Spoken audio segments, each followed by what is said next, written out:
Good evening, जय हिंद। सो आज हम लोग न्यूमेरिकल प्रॉब्लम्स सॉल्व करने जा रहे हैं। किसके ऊपर? कैपेसिटर के ऊपर। ठीक है। सो ये क्लास 12 फिजिक्स का सेकेंड सब्जेक्ट का कुछ प्रॉब्लम्स है, इलेक्ट्रोस्टैटिक्स, जहाँ पे कैपेसिटर का एक टॉपिक है, तो उसके ऊपर हम लोग सॉल्व करेंगे न्यूमेरिकल प्रॉब्लम्स। तो फर्स्ट क्वेश्चन क्या है हम लोग का? Calculate equivalent capacitance between A and B. तो ए एंड बी के बीच में हम लोग को टोटल कैपेसिटेंस निकालना है। तो वो हम लोग कैसे निकालेंगे देखो अभी। तो हम लोग को देखना है C1, C2, C3 किस में है, पैरेलल में है या सीरीज में है, पहले वो देखना है। सपोज हम लोगों ने मान लिया कि ए के साथ हम लोगों ने बैटरी का पॉजिटिव टर्मिनल लगा चुका है, लगा दिया, और बी के साथ हम लोगों ने क्या लगा दिया, नेगेटिव टर्मिनल। ओके, तो क्या होगा देखो। तो ए के साथ क्या है, प्लस, तो इस वाले प्लेट के साथ क्या है, प्लस, और इस वाले प्लेट के साथ भी क्या है, प्लस ही है ना, और इस वाले प्लेट के साथ भी क्या है, प्लस। तो तीनों प्लस, देखो तीनों प्लस आपस में जुड़ा हुआ है। अगर तीनों प्लस आपस में जुड़ा हुआ है, इसका मतलब क्या है, ये तीनों किस में होगा, ऑब्वियसली किस में होगा, पैरेलल में होगा। और हम लोगों को मालूम है अगर कैपेसिटर पैरेलल में है तो टोटल कैपेसिटेंस कैसे निकालते हैं। तो CAB equal to what, just simply add them. ये 2, ये कितना 2, ये कितना हुआ 5, 2 + 2 4, 4 + 5 कितना हुआ 9 माइक्रोफैराड। तो ए एंड बी के बीच में टोटल कैपेसिटेंस कितना होगा, 9 माइक्रोफैराड। तो इसको लिख लो, ये इजी क्वेश्चन है, हम लोग इजी से ही मतलब सॉल्व करेंगे, हार्ड तक जाएंगे। चलो यहाँ पे क्वेश्चन कैसा है देखो। अभी हम लोगों को टोटल कैपेसिटेंस दिया हुआ है, ए एंड बी के बीच में टोटल कैपेसिटेंस दिया हुआ है, कितना है वो 30 माइक्रोफैराड। और ये तीनों किसमें है, पैरेलल में है। तो कैपेसिटेंस का वैल्यू भी दिया हुआ है 20 20 20। अभी हम लोग को सी का वैल्यू निकालना है, ये जो सी है ना, इसका वैल्यू निकालना है। तो कैसे निकालते हैं देखो। तो पहले हम लोग को इन तीनों को कंबाइन करना है। ये तीनों किसमें है, पैरेलल में है। तो पैरेलल में होने से क्या होता है, जस्ट सिंपली हम लोग को ऐड करना पड़ता है। तो 20 + 20 + 20 कर दिया, कितना हुआ 60 माइक्रोफैराड हो गया। ये हो गया 60 माइक्रोफैराड। ठीक है। अब क्या निकालना है, ये सी निकालना है। और इन तीनों के साथ ये किस में है, सीरीज में है कि नहीं। हाँ, मतलब देखो ये कितना था, ये सी था। अभी ये तीनों मिला के कितना हो गया, ये तीनों मिला के CP हो गया। क्या हो गया, CP हो गया। अब सी के साथ CP किस में है, सीरीज में है। तो सीरीज में होने से क्या होता है, रेसिप्रोकल। तो 1/C + 1/CP ऐसा कुछ होगा ना, यही होगा ना। अब ध्यान से देखो, अब इन दोनों का कॉम्बिनेशन दिया हुआ है, इन दोनों को कंबाइन करने से कितना मिलता है हम लोग को, 30 मिलता है। सो CS का वैल्यू कितना होगा, 1/30 होगा। और CP भी कितना है, 60 है कि नहीं। तो 1/C का वैल्यू क्या होगा, 1/30 - 1/60, दोनों का एलसीएम कितना 60, तो 1/60। तो C का वैल्यू कितना होगा, 60 माइक्रोफैराड। तो इस C का वैल्यू कितना होगा। क्वेश्चन क्या है हम लोग का, a parallel plate capacitor is filled with 2 dielectric। तो यहाँ पे ये जो पैरेलल प्लेट कैपेसिटर है, यहाँ पे 2 डाइलेक्ट्रिक मीडियम है। तो एक का वैल्यू कितना है K1 और दूसरे का वैल्यू कितना है K2 है। सो हम लोगों का भी इसका कैपेसिटेंस निकलना है। तो सबसे पहले हम लोग क्या करेंगे, इस पोर्शन का, ये जो पोर्शन है इसका हम लोग कैपेसिटेंस निकालेंगे। उसके बाद हम लोग इस पोर्शन का क्या निकालेंगे, कैपेसिटेंस निकालेंगे। फिर हम लोग दोनों को ऐड कर देंगे, वही क्या होगा, total capacitance of this parallel plate capacitor. समझ में है कि नहीं। और K क्या है यहाँ पे, डाइलेक्ट्रिक कांस्टेंट है। क्या है, डाइलेक्ट्रिक कांस्टेंट। और हम लोग डाइलेक्ट्रिक कांस्टेंट कैसे निकालते हैं, डाइलेक्ट्रिक कांस्टेंट बेसिकली क्या है, रेशियो है कि नहीं। किसका रेशियो है, ratio of permittivity of a medium to the permittivity of free space. Suppose यहाँ पे एक मीडियम है, कुछ भी मीडियम, आई डोंट नो यहाँ पे कौन सा मीडियम है। सपोज यहाँ पे जो मीडियम है उसका परमिटिविटी कितना है, ε1 मैंने मान दिया। और डाइलेक्ट्रिक कांस्टेंट कितना है, K1। तो ε1 का वैल्यू कितना होगा, K1 ε0। और यहाँ पे जो मीडियम है उसका परमिटिविटी कितना होगा, same formula epsilon 2 equal to what, K2 epsilon naught. ये हुआ कि नहीं, पहले हम लोगों ने यह निकल दिया। अभी देखो हम लोग को मालूम है कि पैरेलल, ध्यान से देखना, ये क्या है basically parallel plate capacitor. Parallel plate capacitor में वो कितना था, क्या बोलते हैं इसको, कैपेसिटेंस कितना था, C equal to epsilon naught A by D, ये था कि नहीं, ये था ना। और यहाँ पे D क्या है, सेपरेशन बिटवीन टू प्लेट्स, और A means what, area of the plate. तो इस पोर्शन का एरिया कितना है A बाय 2, और इस पोर्शन का एरिया कितना है A बाय 2। सो हम लोग यही फॉर्मूला यूज करेंगे यहाँ पे। तो C1 निकालेंगे सबसे पहले। C1 means capacitance of this portion, okay. तो एप्सिलॉन 1 A बाय 2 बाय क्या होगा D, ठीक है ना। A बाय 2 क्यों लिखा, बिकॉज इस पोर्शन का एरिया कितना है A बाय 2। तो एप्सिलॉन 1 का वैल्यू कितना है K1 एप्सिलॉन नॉट, इधर में A bye 2D, okay. Then C2 का वैल्यू क्या होगा, सेम जो ये फॉर्मूला था, देखो ध्यान से देखना, यही फॉर्मूला हम लोगों ने यहाँ पे अप्लाई किया, सेम फॉर्मूला, जस्ट A के बदले में हम लोगों ने क्या लिख दिया A बाय 2। और एप्सिलॉन नॉट क्या है, परमिटिविटी ऑफ फ्री स्पेस। यहाँ पे जो वैक्यूम नहीं है ना, यहाँ पे एक अलग मीडियम है, उसका परमिटिविटी कितना होगा, एप्सिलॉन होगा, ओनली एप्सिलॉन। सिंस यहाँ पे K1 लिखा हुआ है, सो हम लोगों ने मान लिया परमिटिविटी कितना होगा, एप्सिलॉन 1।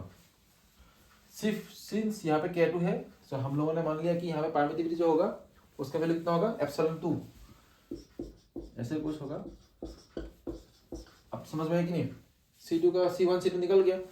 अब ये दोनों किसमें है, अब इस दोनों को C1 एंड C2 को प्लस कर दो बस, C1 plus C2, C1 plus C2, C1 कितना है K1 एप्सिलॉन बाय 2D, ये कितना है K2 epsilon naught A bye 2D, ठीक है। तो कॉमन क्या होगा, epsilon naught A bye 2D, इधर में क्या होगा K1 प्लस K2। तो ये बेसिकली क्या है, total capacitance of this parallel plate capacitor. हमने क्यों बोला कि ये दोनों पैरेलल में है, ये सपोज कैपेसिटी जो ये पोर्शन है उसका कैपेसिटेंस कितना है C1, और ये जो पोर्शन है उसका कैपेसिटेंस कितना है C2। हम लोगों ने क्यों बोला कि ये दोनों पैरेलल में है, देख लो यहाँ पे सपोज इस प्लेट के साथ हम लोगों ने पॉजिटिव लगा दिया, इस प्लेट के साथ हम लोगों ने नेगेटिव लगा दिया। अब ध्यान से देखो, इस वाले प्लेट के साथ क्या लगा हुआ है, पॉजिटिव, और इस वाले प्लेट के साथ क्या लगा हुआ है, पॉजिटिव। अगर दोनों प्लेट का पॉजिटिव आपस में कनेक्टेड है और दोनों प्लेट का नेगेटिव आपस में कनेक्टेड है, तो वो किस में होता है, पैरेलल में होता है ना। ध्यान से देखो, ये देखो यहाँ से ये हम लोगों ने C1 मान लिया, ये C2 मान लिया,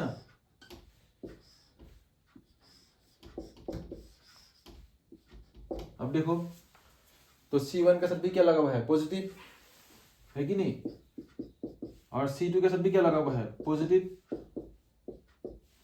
तो positive positive connected, negative negative connected, so ये दोनों किसमें है, पैरेलल। सेम फॉर्मूला यहाँ पे अप्लाई हुआ, सो इसको नोट कर लो, बहुत ज्यादा इंपॉर्टेंट है ये। नेक्स्ट क्वेश्चन क्या है, 27 drops of same size are charged at 220 volt each, they coils to form a bigger drop, calculate the potential of bigger drop।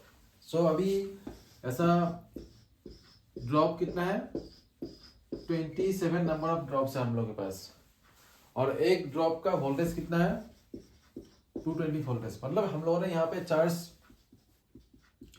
Accumulate किया, तो करने से वोल्टेज कितना हुआ, 220 वोल्ट, ऐसा कुछ किया हम लोगों ने। तो अभी क्या हुआ, जो ये ड्रॉप्स है 27 ड्रॉप्स, ये क्या हुआ, कॉम्बाइन हुआ, कॉम्बाइन होके एक बिगर ड्रॉप फॉर्म हुआ। समझ में है कि नहीं। तो यहाँ भी क्या होगा, चार्ज होगा, अगर यहाँ पे पॉजिटिव है तो यहाँ पे क्या होगा, पॉजिटिव ही होगा, ऑब्वियसली होगा ना, पॉजिटिव पॉजिटिव हो गया। तो इसका वोल्टेज निकालना है। तो अभी देखो इसका वोल्टेज हम लोग कैसे निकालेंगे वो देखना बाकी है। तो ये बेसिकली स्फीयर है कि नहीं, ये बेसिकली क्या है, स्फीयर है। सपोज हम लोगों ने इसका रेडियस कितना मान लिया, कैपिटल R मान लिया, और यहाँ पे चार्ज कितना है, टोटल अमाउंट ऑफ चार्ज कितना है, Q है। तो इसका पोटेंशियल कितना होगा, हम लोगों को मिला था ना डिराइवेशन में, V equal to Q by 4 pi epsilon naught R, ये था कि नहीं। V means what, potential, not volume of the sphere. Okay, तो अभी देखो ये जो स्मॉल स्मॉल ड्रॉप्स है, इन सब का रेडियस मैंने कितना लिया, R लिया। तो अगर R है इन सब का रेडियस, और मान लिया कि यहाँ पे चार्ज कितना है, Q अमाउंट ऑफ चार्ज, सब में क्या होगा, इक्वल चार्ज होगा, और सबका रेडियस भी क्या होगा, इक्वल होगा, है कि नहीं।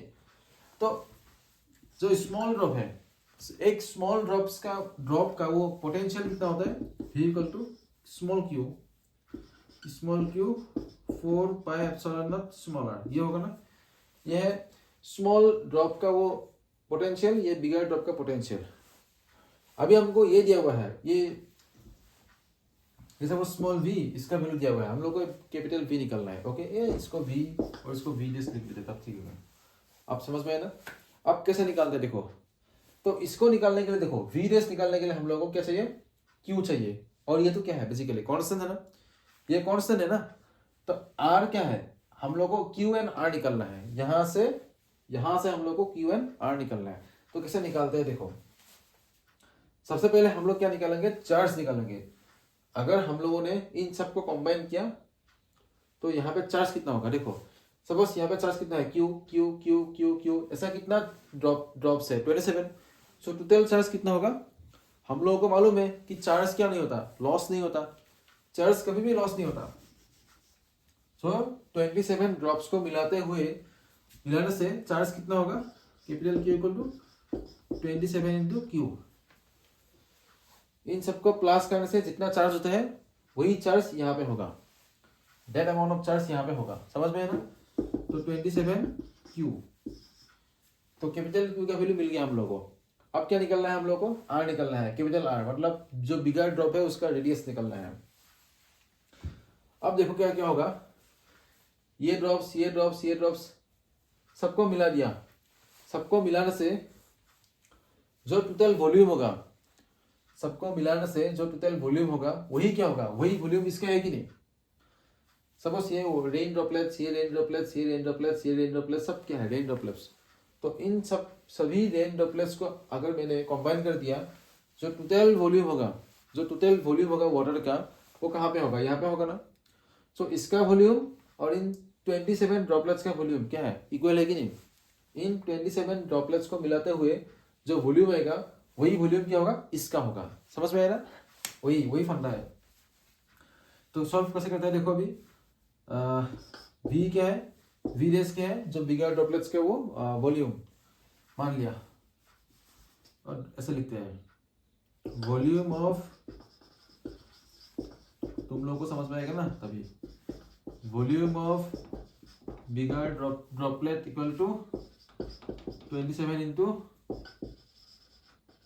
Volume of one small drop. अब ठीक है ना। तो वॉल्यूम ऑफ बिगर ड्रॉप क्या होगा, 4/3 पाई R क्यूब होगा ना, बिकॉज स्फेरिकल शेप का है कि नहीं, और ये सब भी क्या है, स्फेरिकल शेप का ही है। तो 27 इंटू 4/3 पाई R क्यूब, तो पाई कैंसिल हो गया, ये भी कैंसिल हो गया, तो क्या बचा, R cube equal to 27 R cube. तो R इक्वल टू क्या होगा, 3R होगा, क्या होगा, R इक्वल टू 3R होगा। अब समझ में आया। सो हम लोग को R भी मिल गया, और क्या मिल गया, ये Q भी मिल गया। अब Q एंड R का वैल्यू यहाँ पे पुट करना है। ओके, ये V रेस से पुट करना है। तो V रेस Q का वैल्यू कितना है, यहाँ पे देख लो,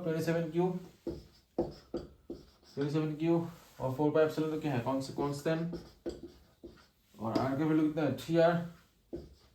तो 3 9 से कितना हुआ, 27, तो क्या बचा, 9Q 4 pi epsilon naught R। अब देखो तुम लोग, ये जो एक्सप्रेशन है, ये एक्सप्रेशन, इसका मतलब क्या है, इसका मतलब क्या था, Q by 4 pi epsilon naught R।